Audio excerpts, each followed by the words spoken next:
Welcome back to the latest episode of the Flex Success podcast, where we teach you how to be less shit. As always, we will be your co-hosts. I'm Lizzie, and this is Dean. Now, if you find value in this episode, be sure to give us a like, subscribe, and drop a comment below on YouTube. Share us with your friends, give us a 5-star rating on your favorite podcast app, and if you want to take a screenshot and tag us on Instagram, just do that by putting in @flex_success. And while you're on Instagram, you can check out everything we offer, from our ebooks to courses and programs. You can book a consultation or inquire about coaching via the link in our bio, or you can do that on our website. Enjoy the episode. All right, everybody, we are back once again with another Flex Success podcast. A bit of a different one today, though. We are riding without the queen, Lizzie. She's not joining us today. Instead, today I'm joined by fellow coach, George. George, welcome. What's going on, guys? Pleasure to be here. Hopefully I fit the role well. Look, you don't have the long hair, but you do have the beard. Maybe we can put it in a ponytail or something like that. We'll see how we go. I've got neither, so... And that third voice you hear today is Dr. Dwayne Jackson, not Dr. Dwayne Johnson, which is what I once heard and went, hang on, that can't be real. And I'm sure you get this all the time, mate. But Dr. Dwayne Jackson, mate, thank you for jumping on the podcast. It's a pleasure. Hey, it's a pleasure. Thanks for having me on. Mate, we kick our podcast off pretty easily for our guests. We don't typically try to speak on their behalf, but rather we give them the floor and say, who are you? So our 3 questions are pretty straightforward. And that's the first one. Who are you? What do you do? And why do you do it? Well, my name's Dwayne Jackson. I've been in the fitness industry all my life. So in terms of athletics, I'm one of the few guys that did the medical thing and the research thing and the professor thing. But at the bottom line, I'm an athlete first. So I started heavy competition in my younger years in motocross, pro motocross racing. And I actually got into bodybuilding during that time because I turned pro at a very young age, and the guys were in their 20s and I was only like 16. So it was kind of tough to compete against them because it's such a contact sport on these heavy bikes. So I actually started bodybuilding then, and I started competing when I was 17 years old while I was racing motocross. So bodybuilding and fitness, sports in general have always been a real big part of my life. But when I quit motocross due to injury, thank goodness my parents, I picked my parents right and had a decent brain, because I was prepared for university and I didn't really want to go. My grandmother was really adamant about me going off to university. So I spent a lot of time in university. I was there from the time I was 19 till last year. And I turned 50 this year. So I've been in academia since I was 19 years old. I did my undergraduate degree in kinesiology, like exercise science. Did my master's degree in thermoregulatory physiology, which is still a branch of exercise science. In fact, we were doing the cold water immersion stuff and everything back in the early 90s. This is nothing new that Huberman and that's putting out, man. We were doing this way back. Measuring heart rate variability during those times. So kind of interesting. We didn't have watches back then. We had to create algorithms to do that. But anyway, so I ended up doing my master's, and then went off to do my PhD. Started out at Yale University School of Medicine. Supervisor left for Brigham Young, and I wasn't going to go off to Utah. So I came back to Canada, finished it up here in a couple of years. And then I went back down to Yale University to do my postdoctorate residency in cellular molecular physiology. And then I was recruited right after that to University of Western Ontario, University of Guelph, and Yale University. And I ended up taking the appointment at Western University, mainly just because it was in my country, and I do like Canada. And I'd spent enough time down in the US, so it was time to do that. So I worked at that career from the time I was 34, I guess, until just last year. So I've had a long time in kind of the academic sector, but my feet have always been, like I said, grounded in exercise and sport and performance and health. My experience at Western, I was a medical biophysics professor. So in the medical school, I was a chair of undergraduate studies and, did all those crazy roles in academia. So it's really been nice for me because I've got my feet in medical. I've got my feet in holistic. I've got my feet in sports and exercise and biomechanics and nutrition. And so it's really helped me to be able to help a range of people with anything from, major health ailments like, transplant, heart and lung transplants. So crazy ones like that, right through to, working with bodybuilders and helping them out during their preps to keep their blood work clean and keep them as healthy as possible during, a not so healthy sport. So that's a real nutshell of what I did, what I've done, what I'm doing, and where I am now. So now I actually have branched out. I went through my own bodybuilding injuries over the years. So I've had both my biceps reattached. And so I took care of the musculoskeletal stuff first, and then I knocked my kidneys out. When I was about 36, it started, but by the time I was turned 40, I was in kidney failure.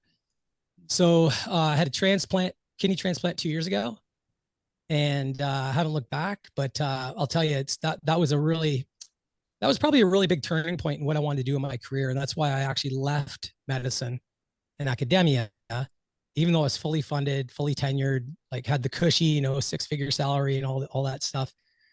But the problem was that the barriers that were put around me, working within that environment, really limited how much I could reach the people who weren't paying the bills at the university.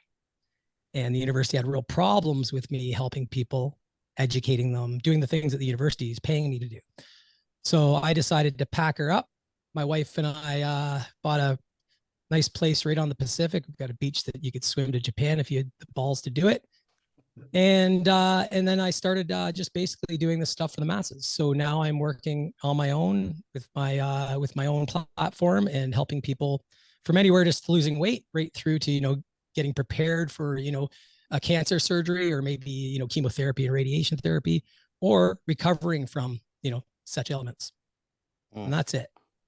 That's it. Just in a nutshell, just a small little, it's a 31-year recap on your academia. It's actually pretty efficient. It's funny you say, like, people will probably refer to you as being overqualified for the industry that you're now dominating in, which you did mention is bodybuilding. And I imagine there's obviously a lot that goes on behind the scenes that isn't bodybuilding too, but I think that actually probably like that look back on what you've been through is actually ideally what everyone would go through to a degree. And what I mean by that is this multifaceted, like lifelong goal towards learning various things, but also having one foot in the academia and then one foot in the application. Because I think often is the case is that people are too dogmatic about thinking, evidence is only evidence in paperwork, and that evidence is only evidence in the gym. But realistically, they're both evidence, and like they both have a piece there. And it's scary how many ailments you come across in the bodybuilding world. Like you said, it's not exactly the healthiest thing for someone to do. So having this sort of diverse understanding of human physiology is critically important.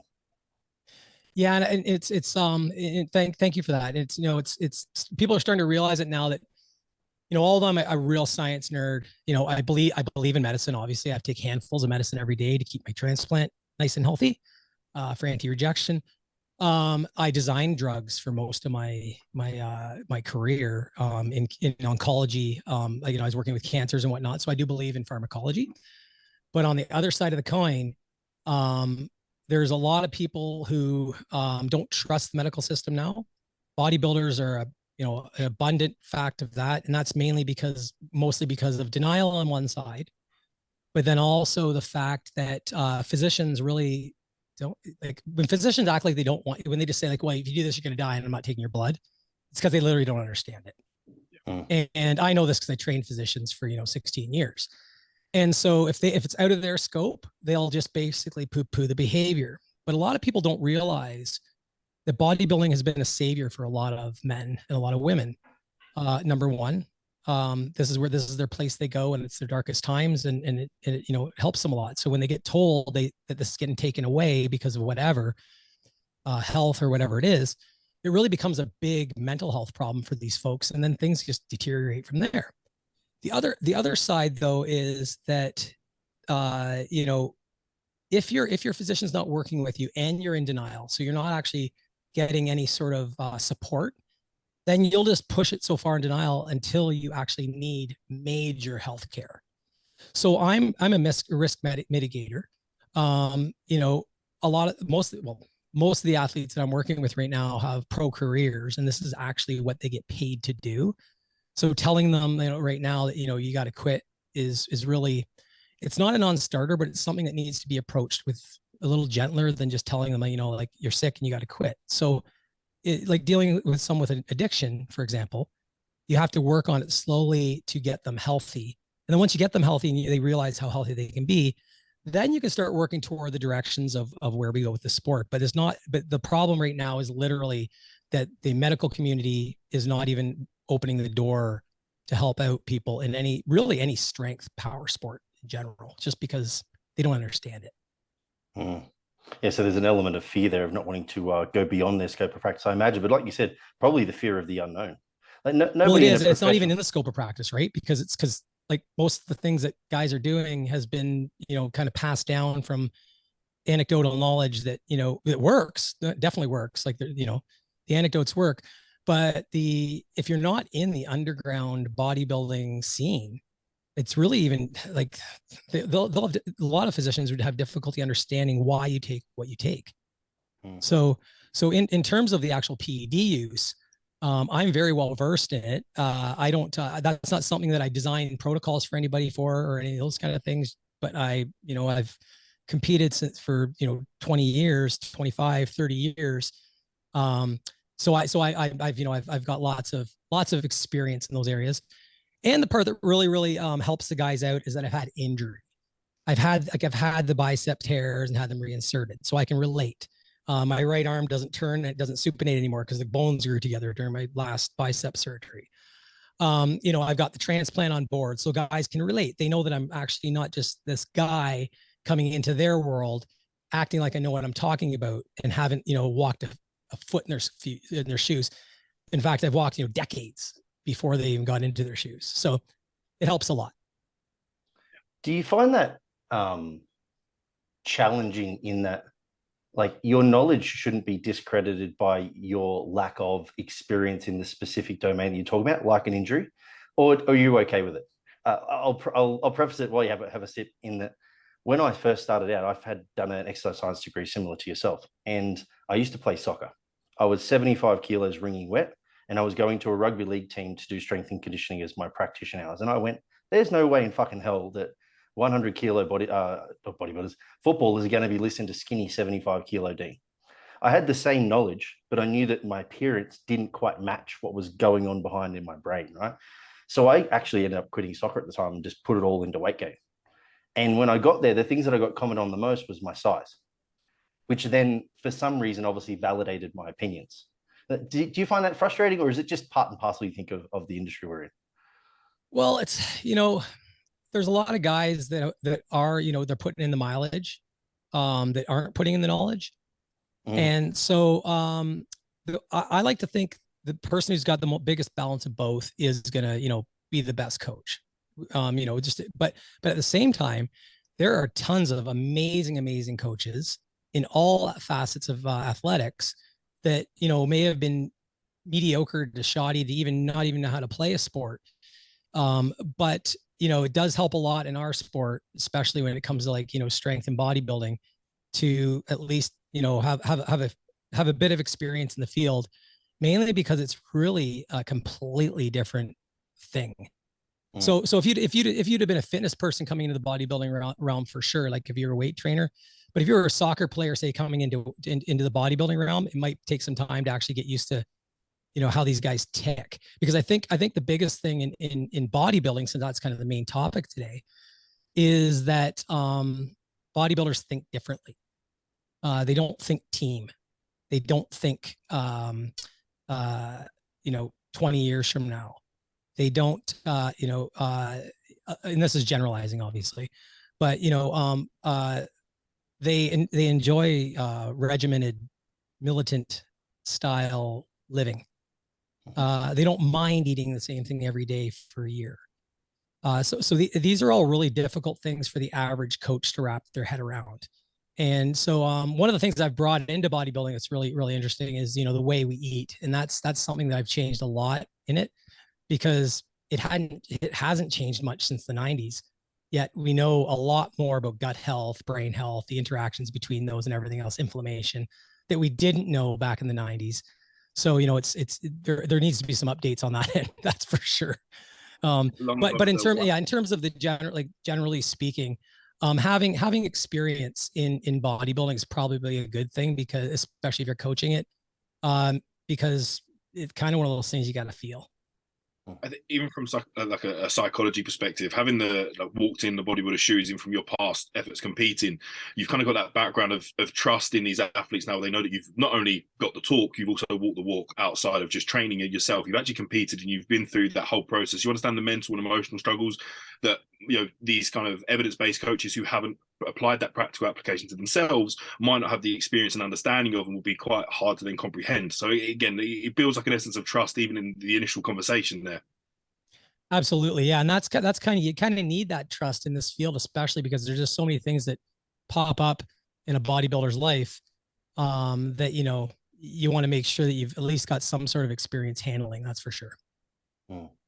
You touched on this just quickly then, Dane, and I think it would be good to pull on that thread of what bodybuilders have traditionally done, I suppose, quite poorly for the years that have passed, and then what we can do better now as practitioners and or even as athletes ourselves to improve that. So like from a nutrition space, like what is enough for people to change? Like what's the low-hanging fruit? And then maybe we can work our way up as what is ideal, and then what is, I don't love the word optimal, but like let's try and push as close to the sun as possible for, what does the perfect day look like for somebody who's trying to set up these nutritional sort of this regime that you've mentioned before, things that we now know that we didn't know in the past.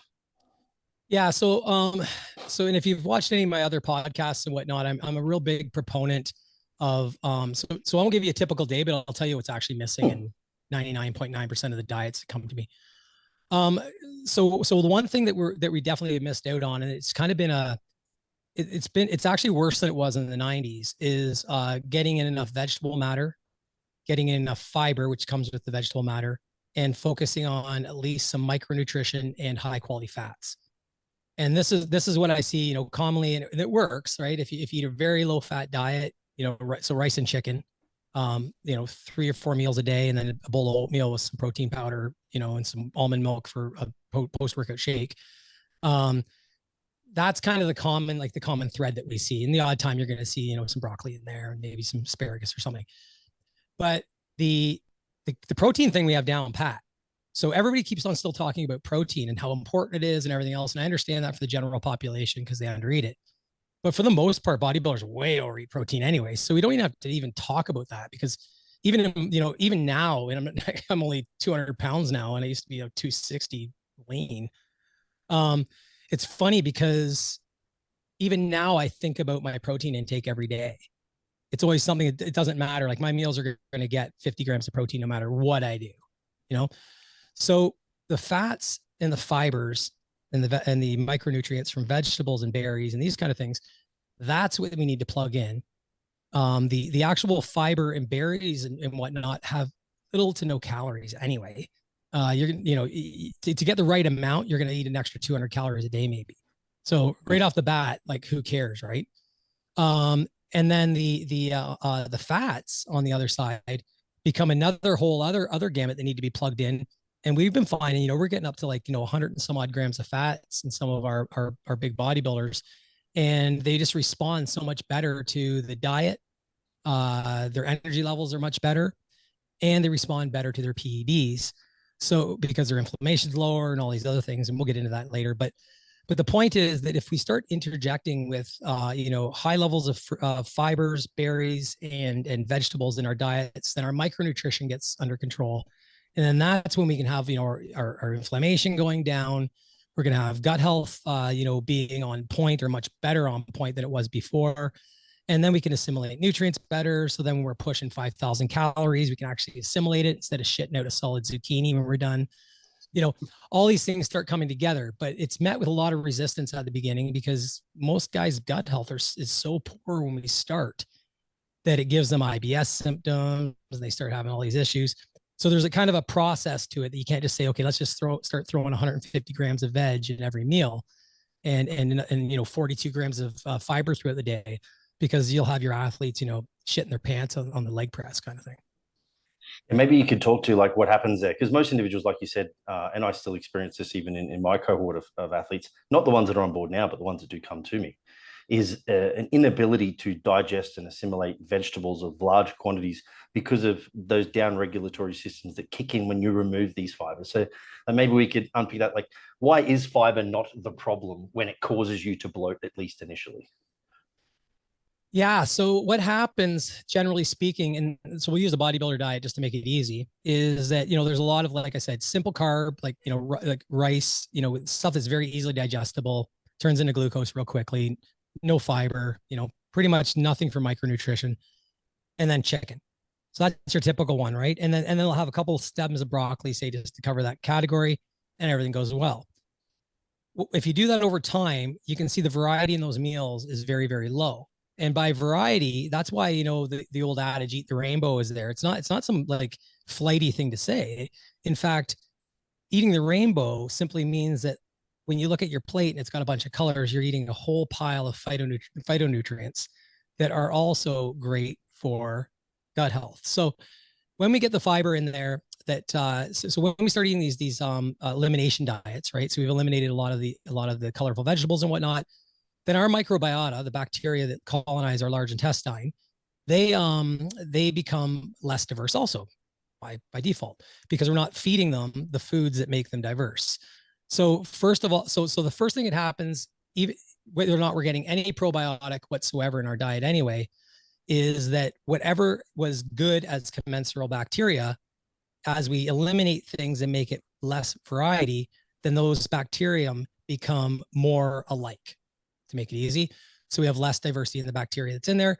So when we eat foods that have high fiber, vegetables, fruits, whatever it is we're eating, or even just, flax or chia, when those undigestible portions of that fiber reach the large intestine, they would normally feed those colonized bacteria and produce these short chain fatty acids that give the magic of having healthy guts to, the brain health, the gut health, the heart health, the liver health, the joint health.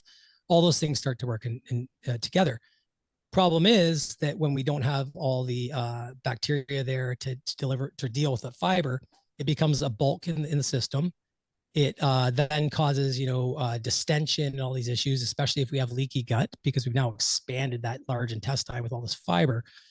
And we start seeing, problems like, really poor shits. It was where it starts, multiple times a day, gut distension, so bloatedness, and all these facts.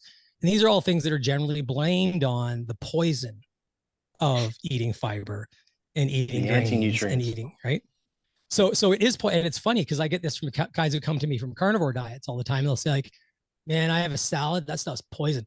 Try doing a carnivore diet for 2 months, see how good you feel. And then try eat a salad. You'll see how horrible it is for your digestion. Well, that's simply because your body just isn't designed to digest it now. You've turned yourself into a carnivore, and just like dogs can't eat chocolate, like you're gonna have issues with this because your body just isn't, like you said, adapted to it. It's all about adaptation, and the body's got a great means of adapting to anything you give it to it.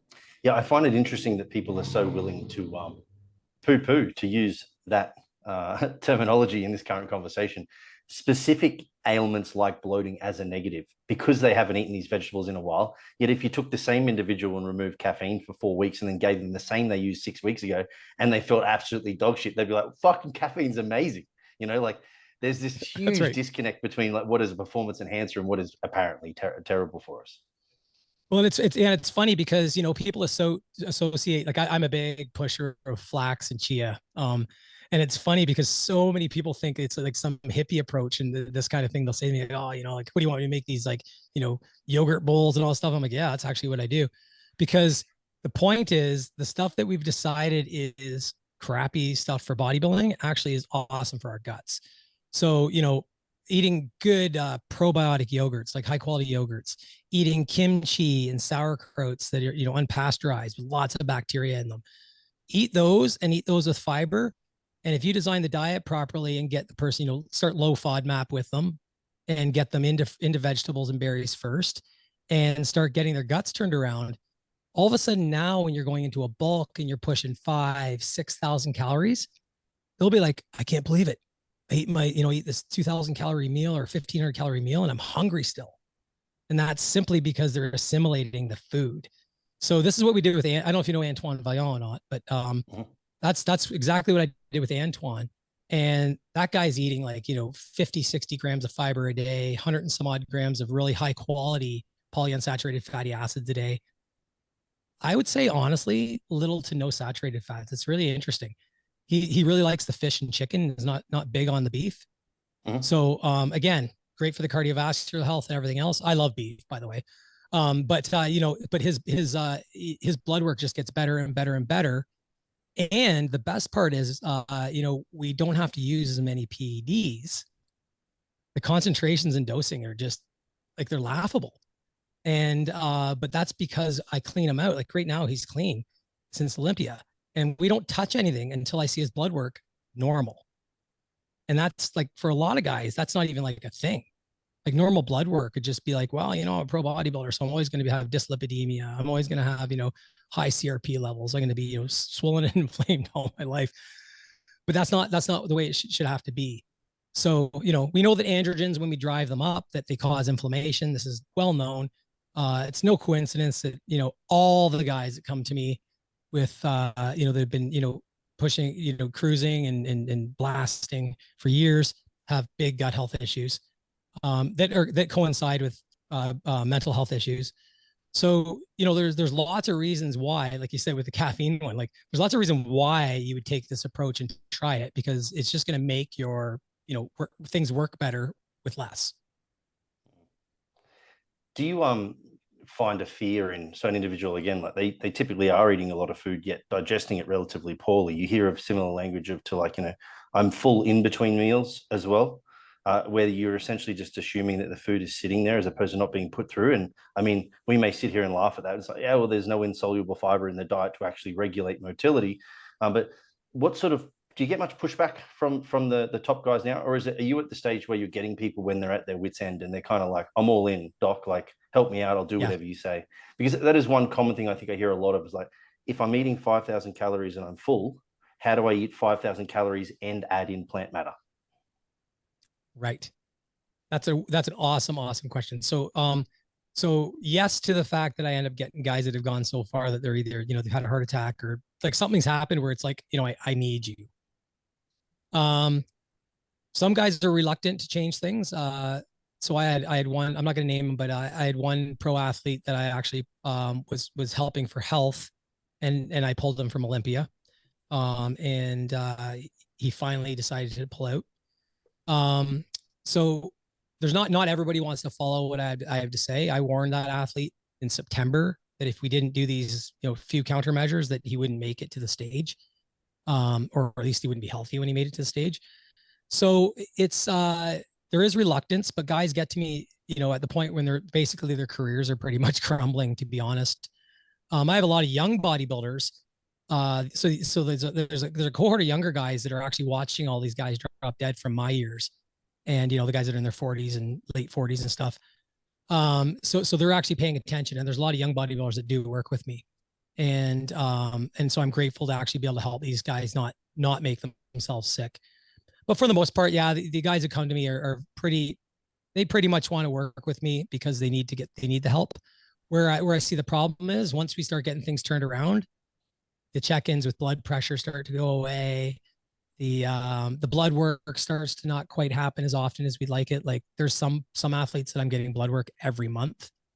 And then that kind of slips off. So my biggest goal is to keep these guys out of denial. To keep them healthy. And to be honest, I make nothing from the pro bodybuilders that I work with. So it's really truly from the bottom of my heart that I do it. Because it is a real tough thing to chase these guys around a lot of times. Mm. Yeah, I suppose there's this fear of going backwards. I suppose if I could liken, to draw a parallel, this nutritional intervention that you're likely talking about here is similar to like trying to convince the bodybuilders that it's okay to take a step sideways. And I specifically say sideways in their training, then backwards in order to continue to go forwards. And I think a lot of guys need to learn to like sort of redirect that thought process of that it's not always forwards at 100. It's forwards at 100, sideways for a little bit, and then forwards at 100, as opposed to going forwards for 100 and then going backwards at 100, Is that you're giving Yeah, them the that's a good capacity to analogy. continue. I would even like to say that we're always going forward. So what I usually, my sales pitch to them for not getting paid is is usually, okay, no, I know this works, and I know this makes you dry and tight and all that kind of stuff this year, but do you want to compete in 3 or 4 years? Like, is this year your last year? Like, then let's fucking pedal to the metal, throw the nitrous on, you know, take our helmets off, no fucking seatbelts, take the roof off and put it fucking right to the floorboards. We can do that. But I warn them, I say, but you know, judging by your dyslipidemia and your inflammation and everything you have, and the fact that you're shitting like a soft serve every time you eat, I don't know how you think this same behavior is going to create something better in 4 or 5 years from now, because it just ain't gonna. So I like to look at myself as the intervention that allows them to push forward. And so when I give these interventions, and like I said, they're tedious because they're daily. You know, how did you feel? Take a look at the Bristol stool chart. How do you rate your shit this morning? All those kind of those little things. Once you know, with all that, it's really honestly the athlete is going to go forward. It's a guarantee, no matter. Like, it's kind of like a no brainer.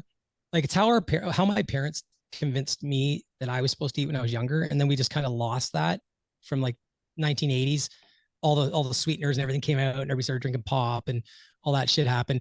And it kind of just that messaging just kind of got lost, and then the carbs became really, really evil, and fat became evil, and then people got confused. And then influencers came in with no education and started telling people, like, just eat meat and you'll feel like a fucking $1 million.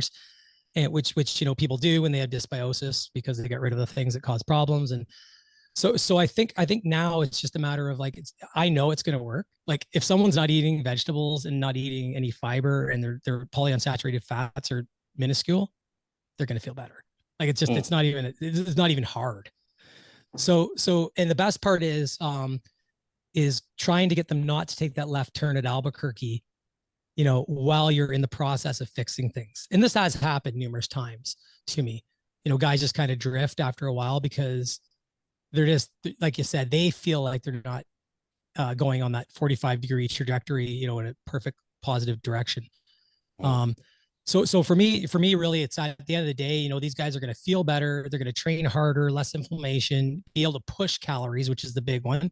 Because the only difference in my world, you know, genetically, the biggest difference genetically between the big guys, the super heavyweights, and, you know, a lightweight bodybuilder is who can push the calories. Everybody's working out hard. Everybody's taking the PEDs. So who has the ability to eat till they feel like they're going to throw up, and then, you know, as soon as they don't feel like throwing up again, they're going to eat again. And, you know, I remember those days. I don't miss them. But so that's kind of like, you know, if that's kind of our goal, is to be as big as we can, then we need to fuel it. And if our fuel tank is leaky, and our fuel tank is kind of not really operating properly, and if it can't actually get the right mixture, you know, like can't play the role of the distributor and the carburetor on the car, then really at the end of the day, you know, it's kind of like how good of an athlete are you going to be if you can't take, you know, a good direction to get things to be better. So the biggest advice I can say on this front for everybody is don't treat any diet like it's a religion. Okay. Don't own it. Don't egotistically attach yourself to a diet. You know, and not to knock vegans. I have lots of friends that are vegans, but like vegans were kind of famous for this for years. Obviously, you know, they'll tell you they're vegan before you're even had a bite to eat. But now it's actually transpired into like a whole bunch of fad diets. We've got the carnivore thing going on. We've got people that do dirty keto. You know, Okay. so if we put all this together, each diet would have a really decent, it's a decent tool. So for example, for guys like me with kidney transplant, if my GFR starts dropping, I will drop meats from my diet. It's well established that plant proteins are easier on people who have kidney damage. We know this. Is that something that I'd be like, you know, I'm a full hardcore vegan. I'll be talking about how much I can't wait to have a 40-ounce steak on my birthday. Like, so because they're tools. So the more you can treat them like tools, and the more you can convince your athletes that these are tools, then to me, then you've got so much more variety to choose from to help people when they have issues. So it's really, these are just toolbox things, right? And no different than saying, do you do dumbbell bench press or barbell bench press or use cables? Like, they're just tools. I think I see that as quite a big problem at the moment with like the egotistical kind of camps we've got within our industry now, when we should be looking at everything as an opportunity at the right time. Like you said, the right tool for the right job. But it's the same within the training camps, the reps and reserve crew versus mechanical failure all the time. We need to stop this divide and kind of bring everyone into this kind of group where we go, this is applicable now, then 6 months down the line, we might be running this now because it's, that's changed and gone in that direction naturally. Instead of cancelling yourself out short and leaving progress on the table because you're too married with your ego to this one thing. You got it, man. George, it's funny, in academia of all places, right? Yeah. This is the biggest fucking frustration why I left medicine, because it happens in academia. Guys get so married to their hypotheses that they will drive a negative hypothesis forward in a positive way just because they studied all their life. Well, that's what I did my doctorate in fucking 1966. Well, it's like, well, we've learned a lot in the last 60 years. So it's really interesting because this isn't the first time I've had to deal with that. So what's nice about do you want to know what? It's really cathartic being old, having the shit kicked out of you all your life in the sports you did, still being able to mix it up in your gym at home and kick some ass, but have some wisdom, because I don't have any ego in this game now, man. I got a kidney in my belly, it's hard. It's way harder to gain muscle when you're on mTOR inhibitors, I'll tell you, because that's what you take for these kidney transplants. When you're on prednisone, all of a sudden it's not a fucking walk in the park when you drink, your post-workout carbs. Your blood glucose, actually, you get an HbA1c that's maybe a little elevated. And you're like, that's not me. Well, it is. We all change, right? So what I love about this age I'm at now is first of all, young guys like yourself like to listen to old men. It's kind of cool that mentorship became a thing, because I grew up in a time where the music said basically like your parents, the principal, anybody who's older than you is shitty and get away from them because they're going to destroy your life. And so I didn't actually have that insight. So I had to build my own mentor stuff as I got older and realize it.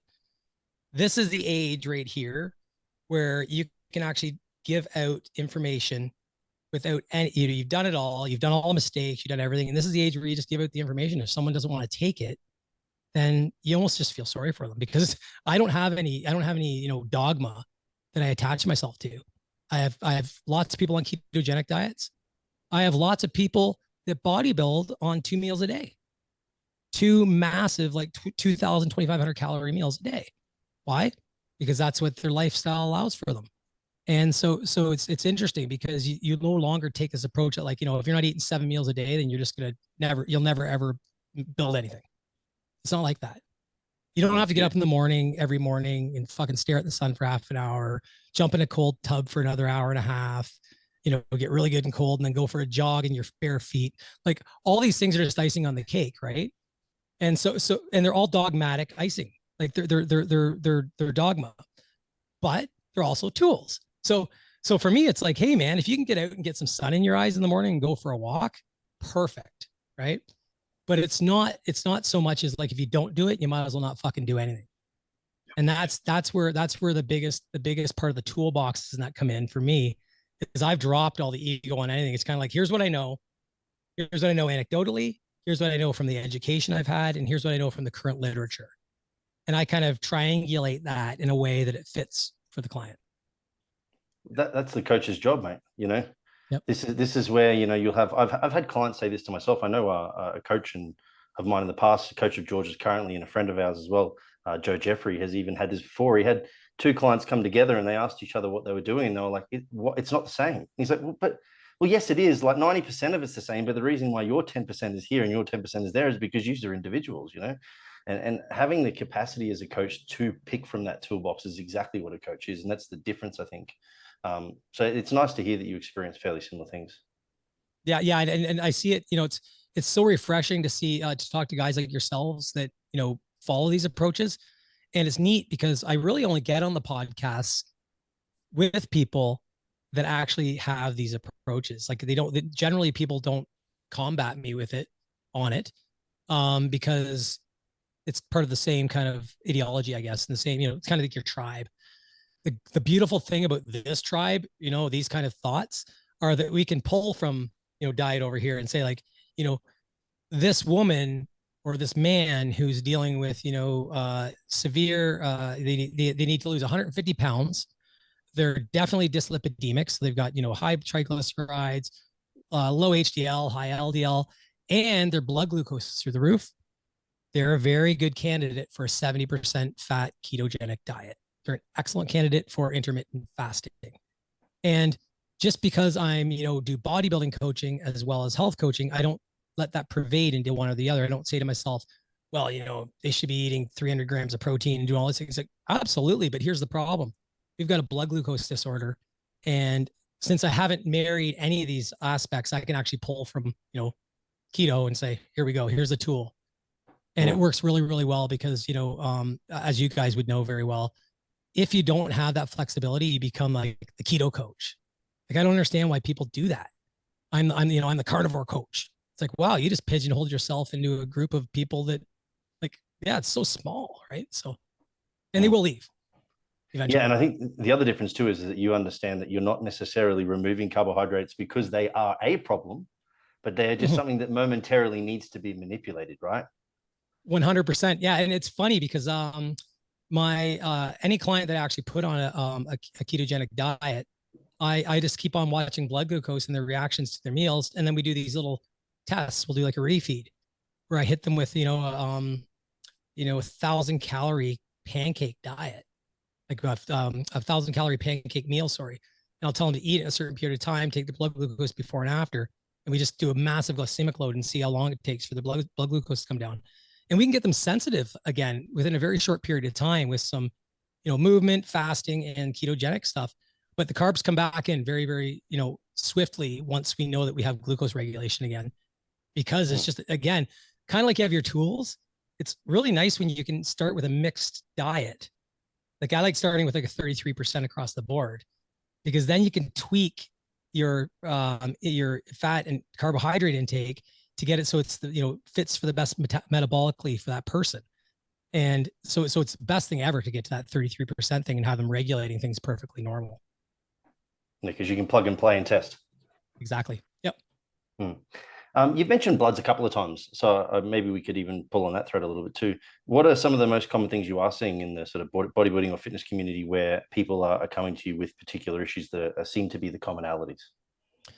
Yeah. So in bodybuilding, the common ones are high hematocrit, high hemoglobin, because the androgens really drive the production of red blood cells. So we see a lot of that. So there's a lot of phlebotomy. I tell a lot of guys, go in and give blood. There's so that's like a common thread across everybody. When you look at the lipids, generally, again, if this is an athlete using androgens, HDL will be suppressed somewhat. LDL will likely be elevated, generally speaking. So we don't have to deal with that.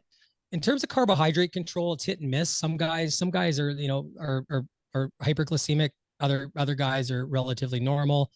One of the problems I see in that realm is many people come to me and they're already on 500 milligrams a day of metformin. I've never understood that. I know it's proposed all the time, but to me, that's kind of another tool. And it's kind of like pulling out a tool before you need it when your insulin sensitivity is already probably through the roof. And then generally speaking, usually I'll see some issues with liver enzymes. And this is common in all athletes who push a lot of weight. We'll see ALT and AST elevated, or one or the other elevated quite often. CK, creatine kinase, could also be elevated. The problem with a lot of these markers is that although they're like ALT and AST, those are markers of liver health, those enzymes can also be released by a few other tissues in the body. So it makes it sort of difficult to tease out whether this is a training effect, an overtraining effect, or a liver problem. So I usually have them get a GGT measured So I can actually see where that sits in the face of what we see with the other liver enzymes. And if GGT is elevated, then I tell them to go get their liver imaged, because now I have no reason not to believe that there's something going on with their liver if I see all three of those elevated. So generally it's like liver, then the hematocrit and the CBC. We see like CBC a little sideways because the red cells are a little high.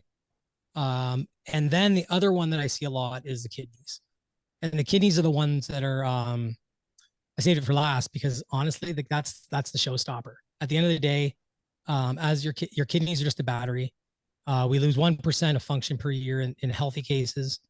Bodybuilders, generally come to me with protein in the urine right off the bat, well over a gram. And so that's where I really put a big focus is on the liver kidney health thing. Because that's what's going to stop you. That's going to finish your career. If you don't have a heart attack, those are going to finish your career. But it's actually the heart attack stuff that we're seeing a lot in the young guys that actually don't have, atherosclerosis or any sort of issues that you would assume to have when you have a heart attack is generally because the kidneys aren't functioning well and potassium gets so elevated, the heart just stops because the electrical activity stops. So, yeah, so that's kind of in a nutshell. And are we seeing intervention capacity through nutritional means, primarily through maybe aerobic health considerations? Are we primarily looking at genetics, or is it a shift in supplements, or as I imagine, it's probably a combination of all of them? Yeah, it's a combo. So generally what I do, if I have a client that comes to me that has a high calcium score and their blood, so basically it's showing that they have sclerotic plaques in their coronary arteries. And they've got a blood labs and urine labs they've sent to me, and I see they have like dyslipidemia and all these kind of things. I'll actually start probing into their parents. And a lot of times it's interesting because a lot of guys don't know their parents, or, they might not know their dad, or, they might know their dad, but might not know their grandparents, or their grandparents died. But what happens a lot of times, it's really interesting. I'll say, like, do you know if anybody in your male side has had any heart attacks or anything? They're like, I don't think so. And then they go look and they go, well, my dad did. My grandfather had 5, and so his dad died of it when he was 40. So, you can, as a coach, when you get going through blood work, it's really nice when you actually can pull out things like that, because that, when I can point out to someone, that lineage you just had right there, and this blood work that you have is setting you up perfectly for that same event. That just paid for every cent that they paid ever for coaching with me. The other one is blood pressure, hypertension, all the time. Like, there's the big telmisartan debate, that everybody's saying you should take it prophylactically. And I commonly chime in on these PD gurus things and say, like, it's fucking stupid to take it prophylactically. Because the reason why it's working for you guys and you're not getting hypotensive when you take it is because you're all hypertensive to start with anyway. So quit saying you're taking it fucking prophylactically and just say, I don't know if I have hypertension, but I'm taking this shit and it seems that I'm not hypertensive now and I feel good. Because it does protect the kidneys, but it's blood pressure that mainly blows out your kidneys at the end of the day. It's that high blood pressure that causes these this sclerosis, so focal segmental glomerular sclerosis, which is what I had. It's the one that all the strength athletes have, and it scars up those nephrons so they don't do their job, and that then you end up dying. So, or at least suffering greatly. It's horrible. So yeah, so that's kind of like the essence of kind of the makeup that you get when people come to you. It's really just hypertension. It's like out of shape people. Say hypertension, dyslipidemia, sometimes hyperglycemia. Kidneys aren't functioning super great.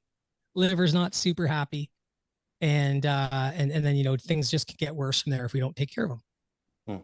Now, could you say that obviously, like, largely genetic component to cholesterol, we know that, even some of the gut microbiota stuff that we mentioned in the very beginning, but we also know that there is still some opportunity to make nutritional interventions for individuals who have some cholesterol or dyslipidemia and they do have a family history versus don't.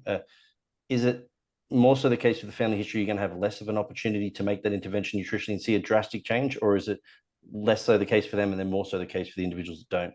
Well, I suppose the question, what I'm getting at here is, what can people expect out of a nutrition intervention if they do have dyslipidemia, and at what sort of time frame and what kind of interventions are we talking about, nutritionally or even supplementary?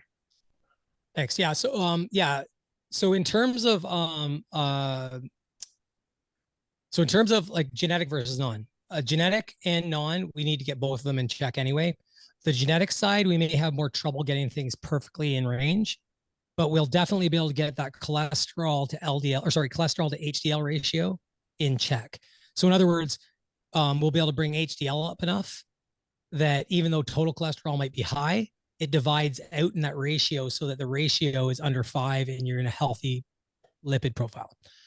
In people that don't have any genetic predispositions, and and you can tell, right? You can look at their diet, look at everything else in their history. And when you look at it, if it's full of, fast sugars and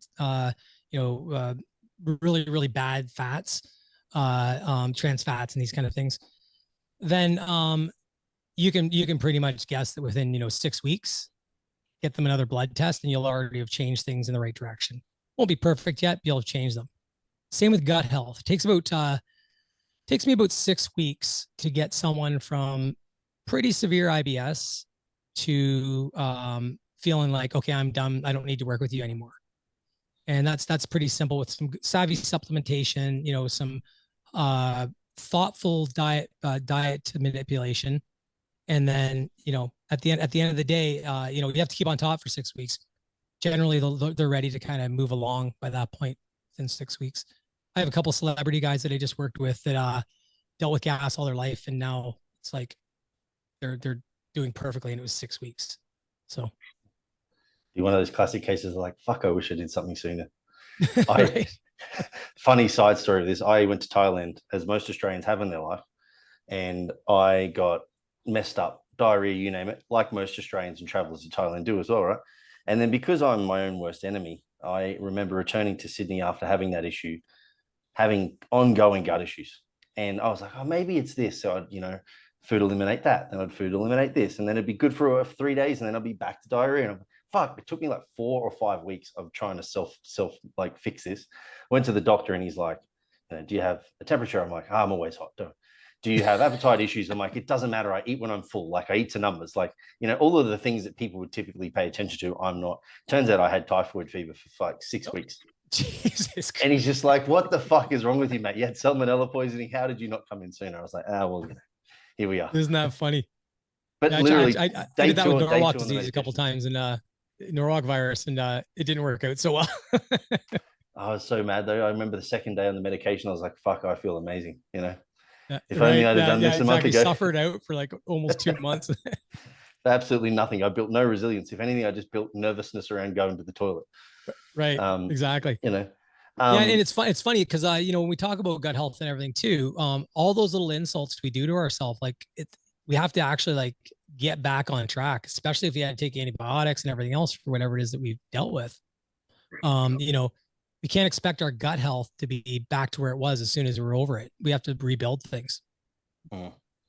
Yeah. Now, I imagine a lot of people listening, it's just like the answer to, I suppose, most of the questions that we've had today is centered around setting up a diet that is sufficiently fed both from a diversification perspective and also a density perspective of plant matter, right? To eat a sufficient amount and also from high quality fats, polymonounsaturated fats. So we're talking seeds, nuts, oils, particular things like that. Fish, obviously, seafood. A lot of people are like, okay, well, that's easy. But it's also difficult because it's not specific. What would, I suppose, then your advice be? Because obviously it's so easy to say to people, eat more plants, eat more healthy fats. But it's the nuance and the implementation of you as a skilled individual that helps these people, direct them in the direction they want to go. So what is maybe, I suppose, like some tips that people could take from you in regards to intervening in their nutrition if they are somebody who is either eating none of those or their coach is giving them none as well? So implementing everything I've said today, the easiest way to do it, if you're not doing it already, is to add 150 grams cruciferous vegetables, sorry. So like, broccoli, your cauliflower, Brussels sprouts, these kind of leafy stuff. Put 150 grams of those vegetables into your diet. Also, if you want, add in some carrots. You can put in like, some carrots, get some colors in there, some peppers, these kind of things. Those are relatively good sources of vegetable matter that are going to give you really high quality fiber. And start with that. So make sure you're adding like 100 to 150 grams of vegetable matter that you enjoy to start with, say per meal. The other thing is, by doing so, then track your fiber intake, at least if you don't track everything else. Track your fiber intake, and you'll see that your fiber intake goes up exponentially. If your fiber intake as a female isn't somewhere around 30 grams and total, and if your for the day, and if your fiber intake for a male isn't somewhere around 40 grams for the day, then you need to add some more fiber somehow in your diet. And I'd mentioned the good fats. So here's what I would do is, by adding the vegetables into those meals and then putting in like 3 tablespoons of flax and or 3 tablespoons of hemp hearts. Do you guys get hemp hearts out there? I've not. I wouldn't even know what they're called in Spanish, mate. So I'm not sure about Mexico right now. But I don't know if Mexico they have, but check if they have hemp hearts there. But anyway, hemp hearts in general, I'm sure you guys have people all over the place that'll listen to this. Hemp hearts, they're great because you're getting good omega fats from the hemp and the flax. So you're kind of hitting the fat thing at the same time as you're getting the fiber. You can also add in some chia. So, and the reason why I'm kind of being loose on that is because you can add in like 3 tablespoons of each. I just had like 6 tablespoons of those things in one meal just now. So, and add those in. And then what that's going to do is it's going to boost your polyunsaturated fats. It's going to boost your fiber, and those 2 interventions alone will actually will bring you to the limits I just gave you for fiber, and you'll find a massive difference within like 4 to 6 weeks. Some people find a difference within a week.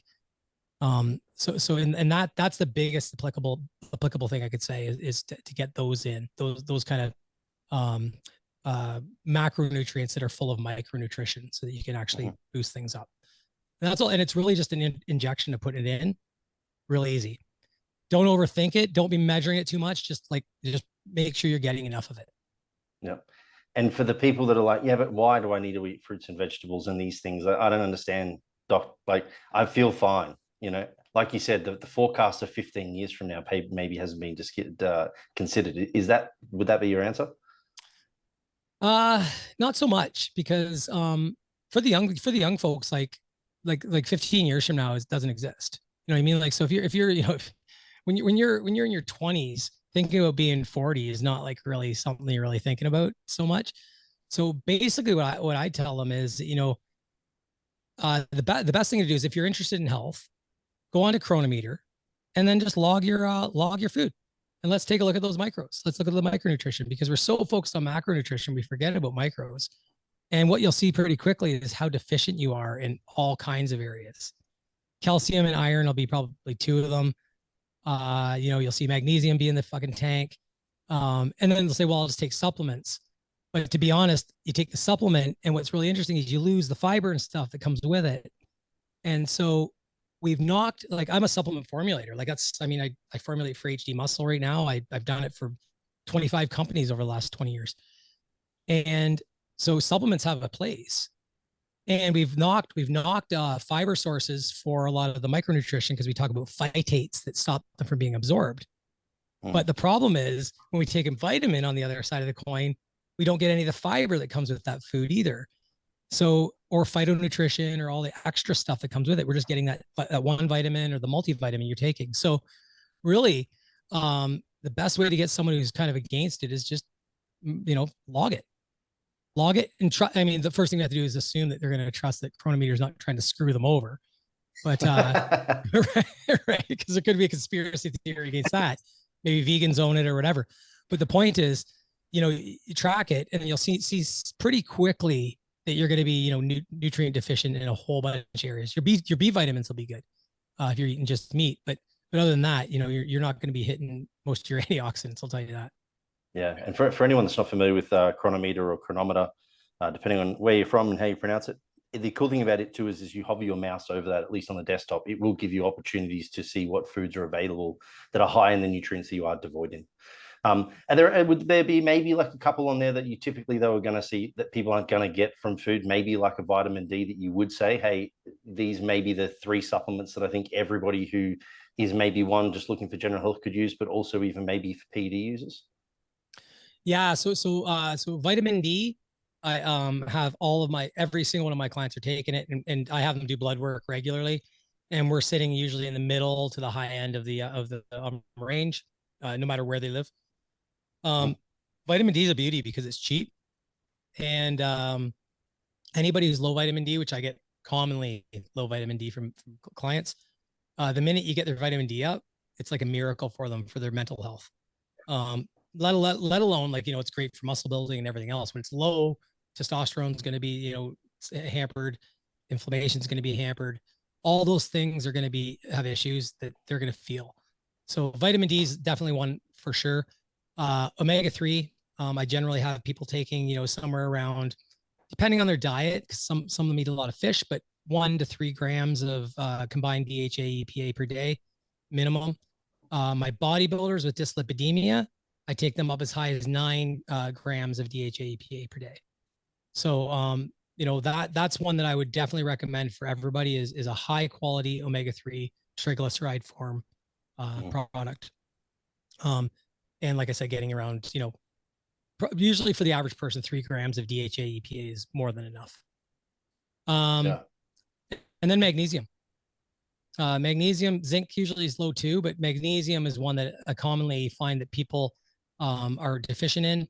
So I usually get them to take like a magnesium bisglycinate, like 200 to 400 milligrams post-workout and 200 to 400 milligrams before bed. Start on the low end and work your way up. You'll know if you have too much magnesium because you'll likely shit the bed, which I've done a couple times. Don't max dose oxide. Right, exactly. Although not a bad little strategy if you're a bit backed up and you don't want to use an actual what's the name? A laxative. Oh, it comes out smooth, doesn't it? Like a milkshake. Yeah. So, and those are kind of the ones that I generally recommend. But I usually use an informed approach anyway. I'll basically either do blood work and or do dietary assessment over months. And I really try to maximize their micronutrition with the diet before I start plugging a bunch of supplements in. Yeah, fantastic. Mate, we're coming up on about an hour and I don't want to take up too much of your time. So, George, mate, do we have anything that we have missed that you'd like to wrap up on before we get to our last little segment here on the podcast?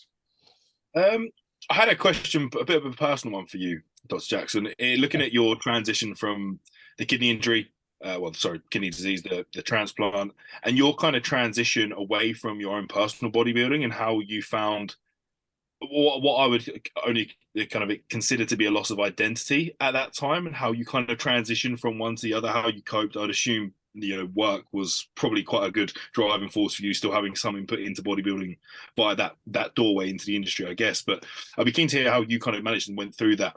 Not quite a lot of bodybuilders will probably get to that latter stage of their competitive career and find a really big problem trying to transition back to what we call as like normal life again. And obviously yours was sort of forced, your hand was forced, of course, for you. So it'd be cool to hear how you managed your psyche going through that procedure.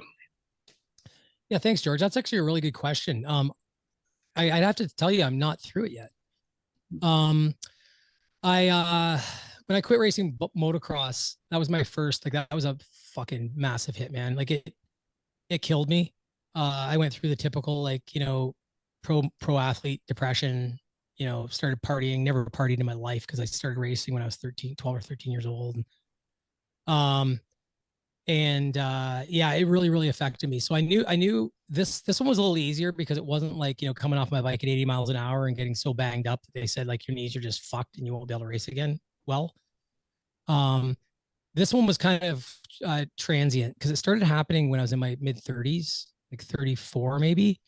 I started having some really bad cramping. I was a super heavyweight at the time. And you know, I was fucking really bad apnea. I didn't know I had, like, I just got divorced and, you know, started like serial dating, and girls were like, you don't breathe when you sleep kind of thing. And yeah, I just like, just in a really bad place, yet, you know, completely in denial. So it was a progressive stepwise progression. I managed when I got really sick, and I actually started doing like the influencing thing.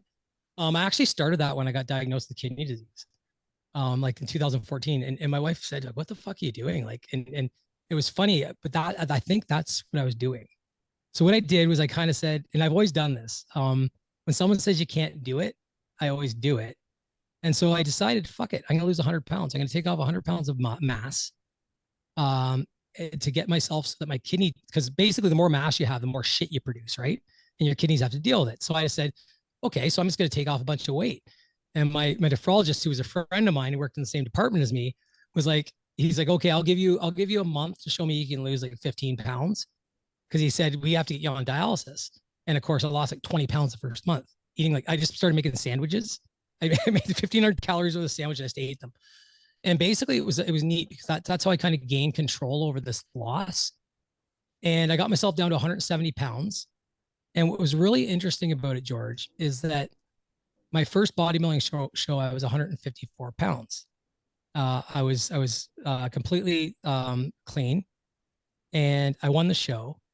And everybody, and it was funny because they kept on weighing me because they thought I was too heavy. They kept on thinking I was playing with the scale because I was just so much bigger than every guy in the class.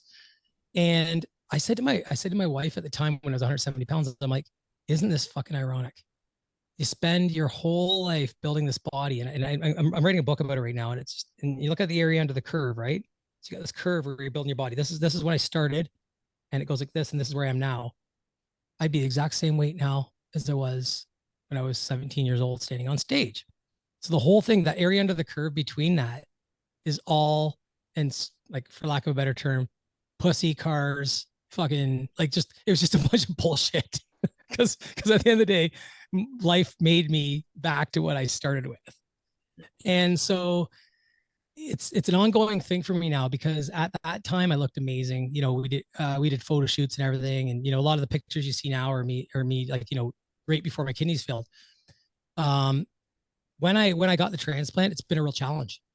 This is actually what I'm actually going through, what you just asked about now, because my body's different now. It's a different body. It doesn't like to train. If I train like I used to and do 20 hard sets of legs, and they're all compound movements, lunges, squats, and presses, I'm blood clots in my calves for a couple days. I can't move my legs. They're fucking, like, it's just weird shit. So ask me in a year. Because so I'm right now in the middle of a prep. I'm doing it. I'm forcing myself to do it. I've decided to lower my protein. I was eating, you know, 250 grams of protein again. And I decided, you know, I don't need this much protein. So I'm doing it on 170 grams of protein, which is more than enough at my weight. But it's a wake up call. Having this condition, it's exactly what I needed. It's the governor that I was never given as a child. And the lack of a governor made me do a lot of things in my life. I've got ADHD, a little bit of autism. And so I'm a perfectionist, like, being treated for it. So I spend a lot of time just doing shit all the time. And this actually governs that. And so for me, I'm kind of embracing, I'm embracing the fact that life has given me something that I can sink my teeth into, in a moderate pace, and allow me to survive. And my survival is going to be directly proportional to how well I moderate that. Yeah. Awesome. Incredibly insightful. That's awesome. You know, you often hear of people that have these huge adversities where that handbrake is almost the positive change that they needed. To use that terminology, like, I know it's obviously not positive, but for elements, it obviously, I suppose, like, redefines what it means to have a particular identity, and then, you know, where you want to take the next 2, 3, 4, 5 years. And maybe this time you actually do forecast 15, you know, because 15 is no longer just this thing that will exist because it exists, because that's what life is. That's right. Yes. 100%. And I needed it. I will say, actually, I'm thankful that I got kidney disease, because I would have been dead in my office.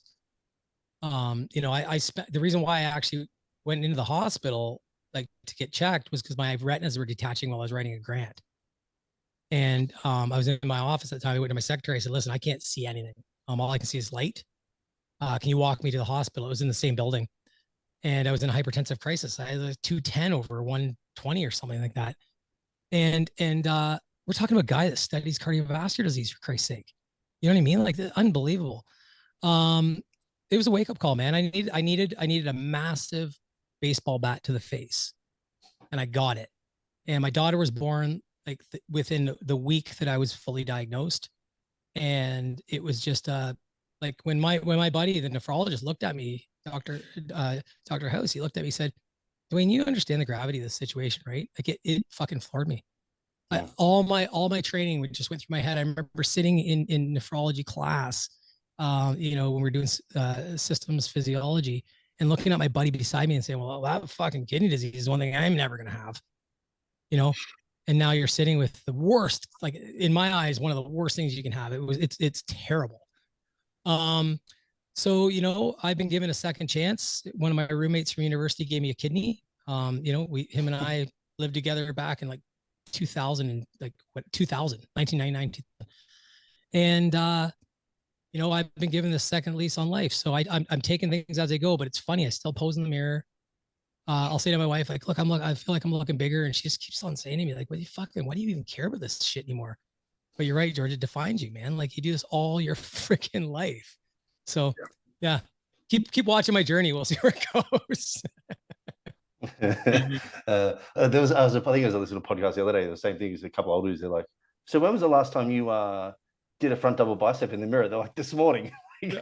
I've been retired for 10 years. I still do it every day.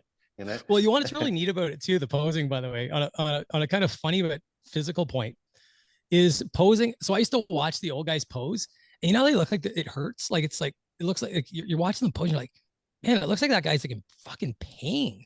Because when I was younger, I just throw them up, you know. Now, if I don't slowly go into a front double bicep, my shoulders, I can't even get everything. It's like I have to think about every muscle activating and stuff.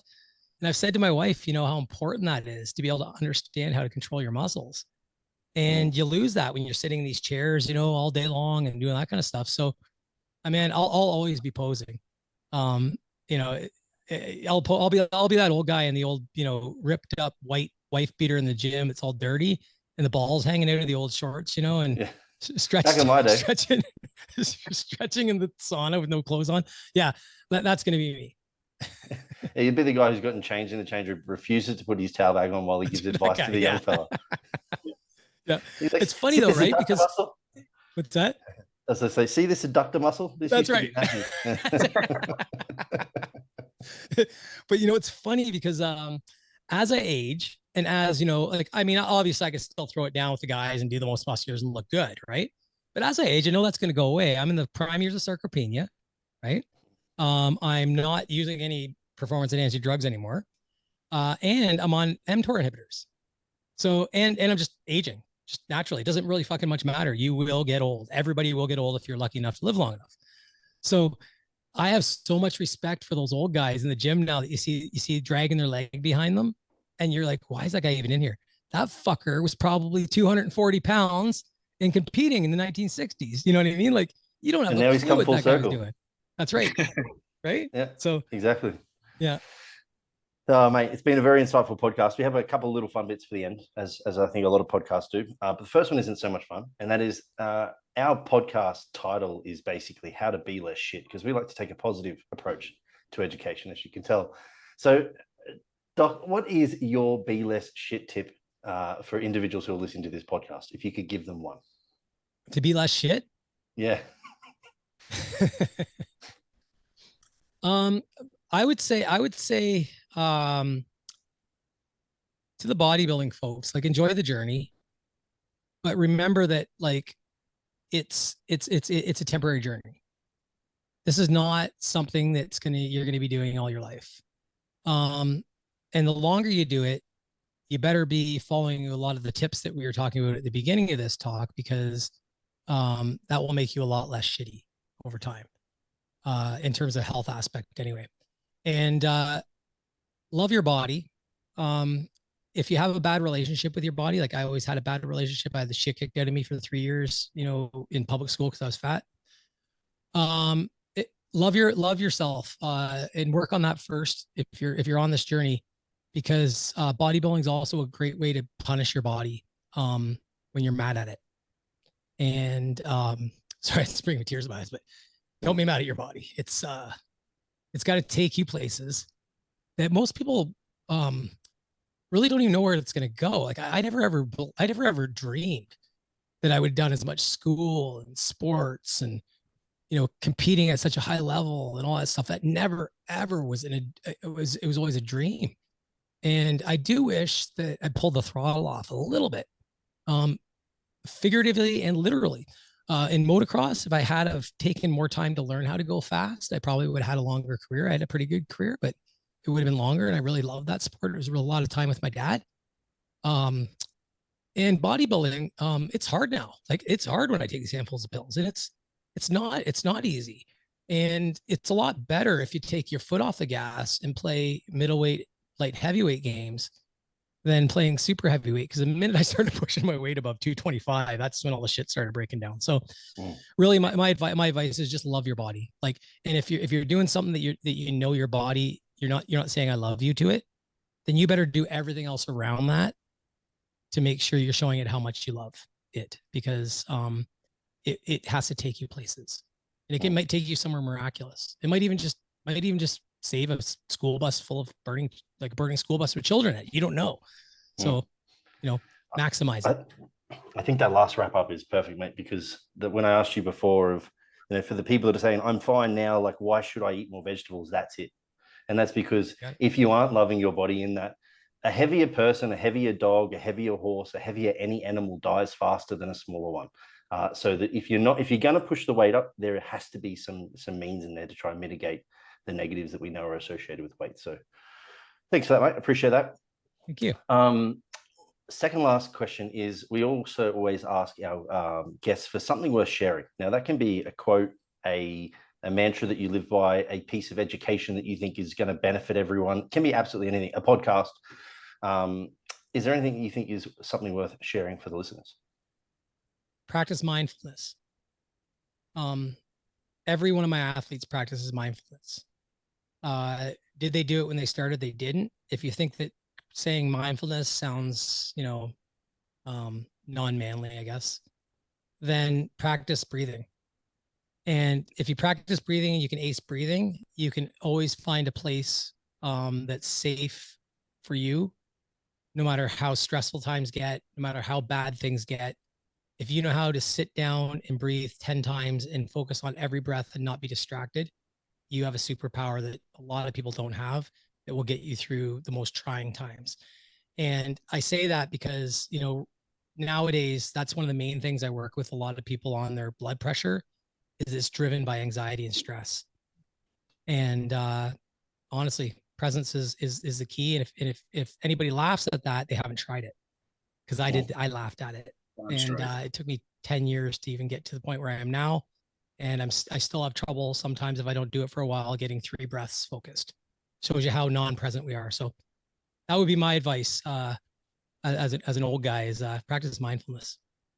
Amazing. Are there any resources that you've used or leveraged or you send to your clients perhaps that could be beneficial to people? Yeah, if you like to read and you have a decent sense of philosophy, I would say anything by Eckhart Tolle. The Power of Now is one of my favorite books. But anything by Eckhart Tolle is great. If you're and that's a great way to understand why mindfulness is important. If you're looking to just, I just need the tool, then I like the Calm app. It's kind of my favorite in terms of apps, and go through the process of learning how to understand meditation and breathing. And like I said, once you do that, man, those hands stop sweating and life gets a lot better. So, yeah. Beautiful. We'll put those in the show notes. Last but not least, we always have a muck around would you rather at the end. And in light of our conversation, I think the one that I was going to choose is appropriate. But I'm going to ask you just to clarify me before I do. How many years did you say that you were dealing with the ongoing and then the finish of dialysis before you got your kidney transplant? So I started dealing with it around 30, like I said, 34-ish, 36. But my actual, like, when GFR was like at the point where I could taste ammonia in my mouth and I actually knew I had it, I was 40. Okay. So we're talking like from the chronic crappy part of it, it was like 10 full years. Okay. I was going to, because part of mine is giving you an alternative for years. So I'm going to roll with this. Would you rather, Dwayne, not have had to go through dialysis, but have diarrhea for the next 15 years, or not have had to go through dialysis at all? Well, I mean, if I wouldn't have to go through dialysis, that would have been great. Yeah, Absolutely. but we're also saying that it was But, a fantastic handbrake. Oh, yes, indeed. Yeah, you want to know what? So I'm gonna alter it a little bit. So if I could have, because I was gonna plan on this, I was planning on never going on dialysis and going right to transplant. Okay, so let's say it this way, that I'm glad I had to go on dialysis before transplant, because it would have been too easy. Dialysis is a horrible thing. I only had to go on for 9 months. So I kind of squeaked into the cool kidney club without too much, trouble. But I will say that I would have been, if I was a normal person and didn't understand diet so well, I had been on it for about 4 years, maybe 5. Right. That's because I basically, and this is for another podcast, but I did some pretty crazy countermeasures to make sure that I didn't have to go on dialysis. And my GFR was 4 when I actually finally went on dialysis. Most guys go on around 18 when their GFR is like 18, 17. That was just the regular life for me. So I would have taken the dialysis for sure. Because it really taught me of like where I will go if this kidney fails. If I bugger this kidney up, then I'm back on that machine and it's no way to live. It's hell. All right, so we're taking dialysis, dialysis for the learning curve and not having to deal with the poops for 15 years. Yeah, the poops would suck. I'd probably end up on dialysis because I'd be so dehydrated all the time. Absolutely. Dwayne, where can people find you if they would like to find you? Or we'll put all this in the show notes anyway, but just for people that are listening. Yeah, so my main social media account is Instagram. You can find me at DRDN Jackson, Dr. DN Jackson. My webpage is www.drdwaynejackson.com or www.yourvitalscience.com. And then obviously I push all of my Instagram stuff to like Twitter and Facebook and whatnot, but I'm active on Instagram. Amazing. Mate, we'll put that in the show notes as I mentioned. And I'll just like take this last opportunity to thank you very much for coming on, mate. It's been a pleasure, super insightful, quite diverse, and very much enjoyed. So on behalf of Flex Success, mate, thanks very much. Thanks so much, Dean. And thank you so much, George. Really, really appreciated the time and the conversation. And anytime you want to chat, I'm here. Awesome.